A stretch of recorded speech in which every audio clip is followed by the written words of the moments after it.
In this particular video, we'll be learning about creating a new directive ourselves, an attribute directive, much like we did with ng class. Remember, this is an already existing directive, but our directive is going to take a shape something like this. So we'll just have a maybe a div tag, and then we'll just want to maybe highlight it with some color. So just maybe make it app highlight. Now, why did I use app highlight and not just highlight? Because you remember the ng space really tells you that it belongs to Angular. Possibly you can have a prefix over here which tells you that this particular thing belongs to you. So whatever the text that you have right here, maybe some content here, and then you just wanted to highlight this with some particular values. So as of now it just kind of appears some content here, but we just wanted to highlight this as well. Okay, so maybe let's just not use all this HTML part from here.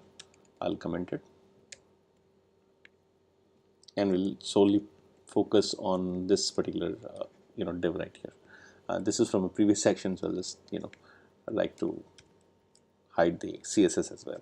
So it just kind of appears like a simple div right here.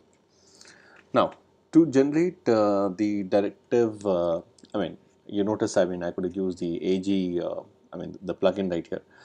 But apart from that, we can always use the Angular CLI. I'm just going to type in here ng generate a directive and name the directive. So I'll just like to make it highlight. I mean, the let's see maybe what it generates.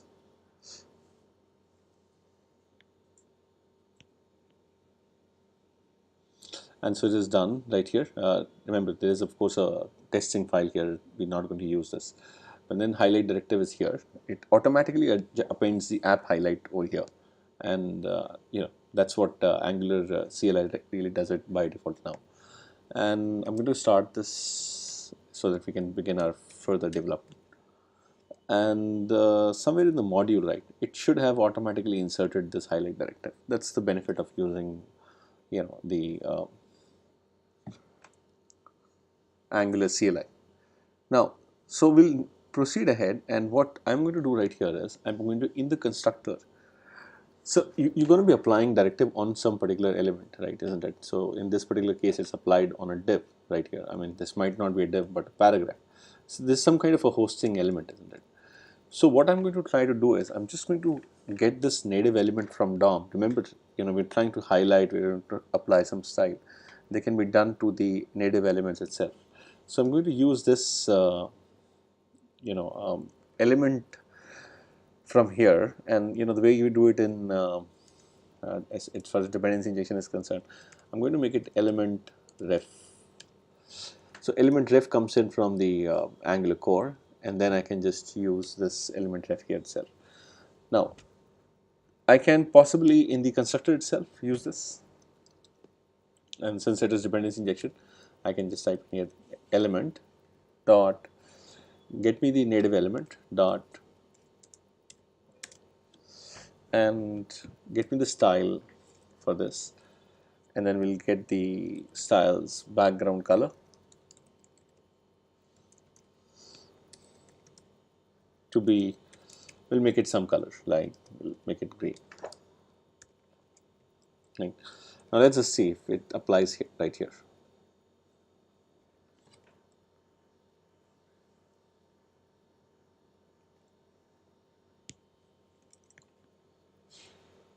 Okay, so we just said I will just write down here console.log statement, not really working for me.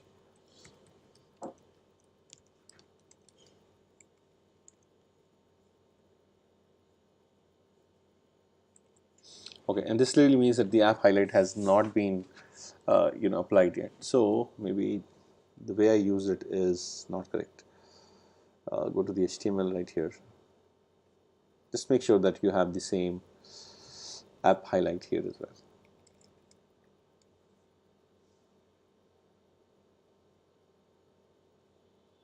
Yeah, I think that's the little spelling issue. And yeah, Now I get this colored green right here. So you notice we've just kind of changed the behavior of an existing DOM element, not a component this time, but an existing DOM element.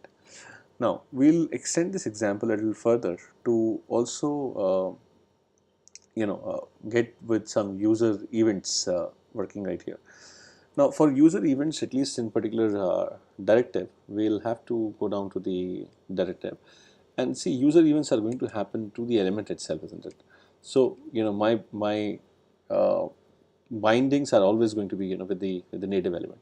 Now I might just use the element dot bind method to get certain events working right here, or there is a shortcut available right here in Angular, and the shortcut is you can just make a host listener.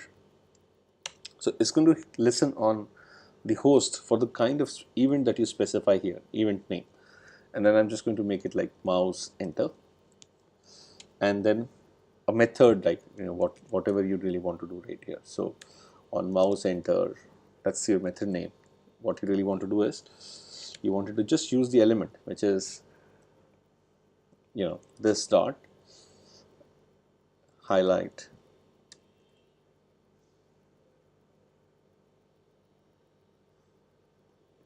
or maybe you can just say this dot el dot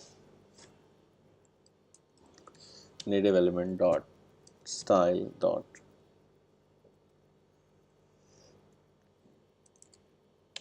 background color is, and you wanted to change this right here, right? So you access this property right here. It's not available on mouse listener.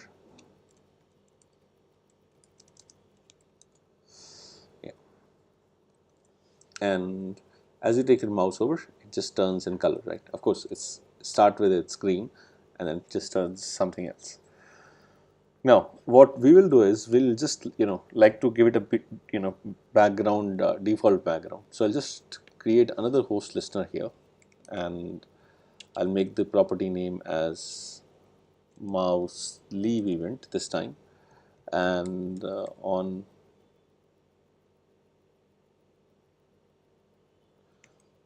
change it. I remember I had just given my method name in camel case right here. Okay, I'll just change it back and copy this here back again. Just see, what, for once it's kind of working in the same way. Yeah, and I'll now create here a mouse leave event and make the method name also as leave. Now on mouse leave event, you just wanted to set the background color to nothing, right? Maybe just keep it blank like this, something like this, right? And then I just do this, and it's kind of gone off. So as of now, the green color is not really working. I don't really want it to work as well. So what I'll do is I'll just kind of make this highlight thing like here, and I'll not do this in constructor. So I'll just hide this, and this is kind of repeatedly happening, right? So I'll just make it a method right here, call it private highlight, and I'll just pass the color, like whatever I really want to make it. At times I can just use this color itself. So make this to be of color, assign this so that I can just reuse this method anytime I need this. I'll just use highlight. I mean, of course it's going to be this dot highlight then, and in this case I just don't really want to pass anything which is null, and in this case I just wanted to make it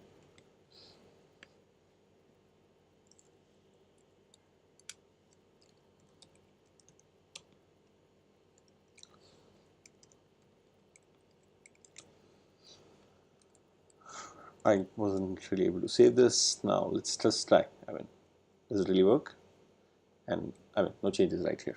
So this is a little addition on the user events. Remember, the user events are given to you by host listener. It also comes from the Angular core namespace, as you can see from here.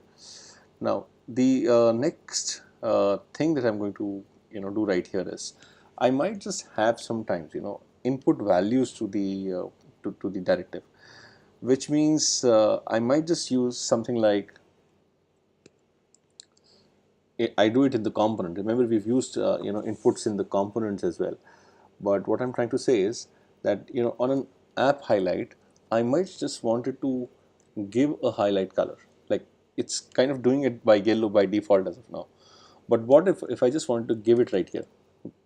Get the highlight color to be color something else, yellow. Now, so this becomes an input. Now, it's of course not an input to HTML DOM element right here. It's an input to this particular directive that we created right here. So I'm going to go here and then just create an input type highlight. And to do this, I'm going to go down to the directive, and this is where we'll create an input property. So ideally I should have something like an @input, much like whatever we do it in the component, and we have been doing it so far, and make this as,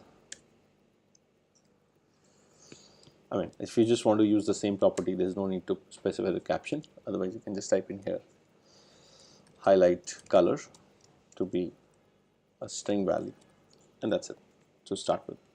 So now this is kind of an input now, and what we can really do is we can change the color as per our color property. So now we will possibly use this in some scenarios, and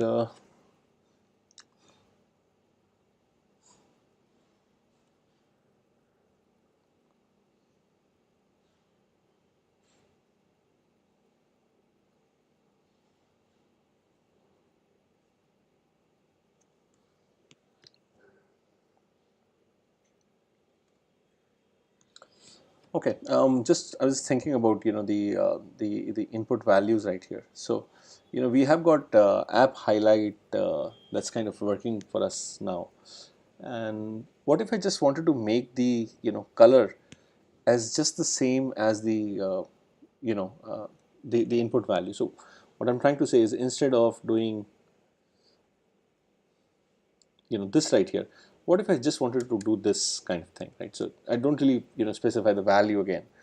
And then if this is the case, then I can use this value and go down to the input component or the directive and pass this as a caption, which means this is an input highlight color, and then this is what really comes as a string value.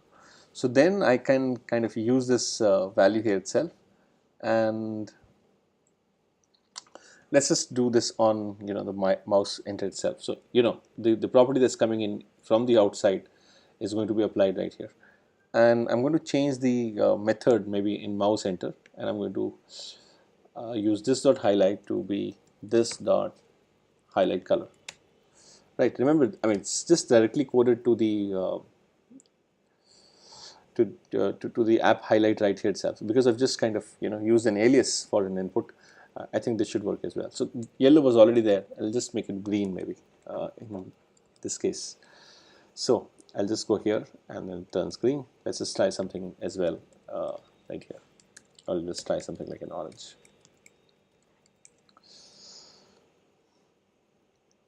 And it just highlights to whatever color that we have. So we have a configurable directive in our case right now.